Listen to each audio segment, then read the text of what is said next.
এখানে কী কী ঠাকুরগুলো বুঝতে পেরেছেন? কে কে আছে এখানে?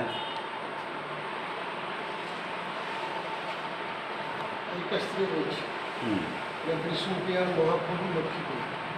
আচ্ছা।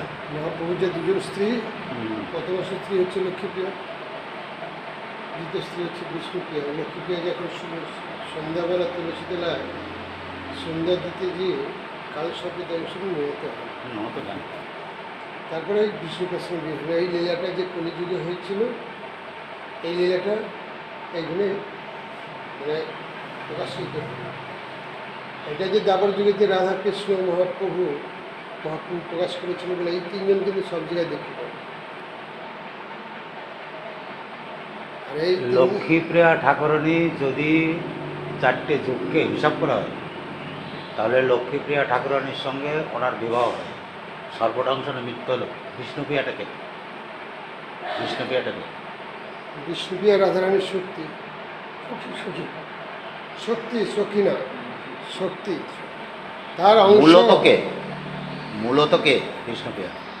দেখুন, যখন আমরা যা মহাপ্রভু উনি যে ভেগাশ্রিত হলেন, যদি এই বিষ্ণুপ্রিয়া ওনার জীবনে না আসতো, ওনার ভেগ কোনোদিন হতো না, সফলই হতো না।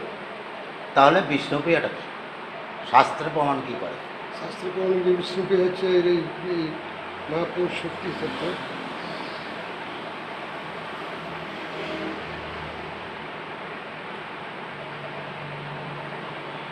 বিষ্ণুপ্রিয়াকে যখন করলেন, যখন গদাধরকে সঙ্গে নিলেন, একই তো গদাধরের যে ঢুকল, সেই গৌরর সেবা করতেন।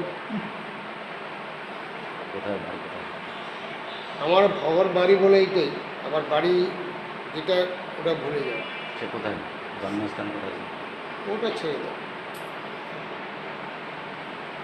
এখন এখানে কি একাই? না, আছে পরিবার আছে?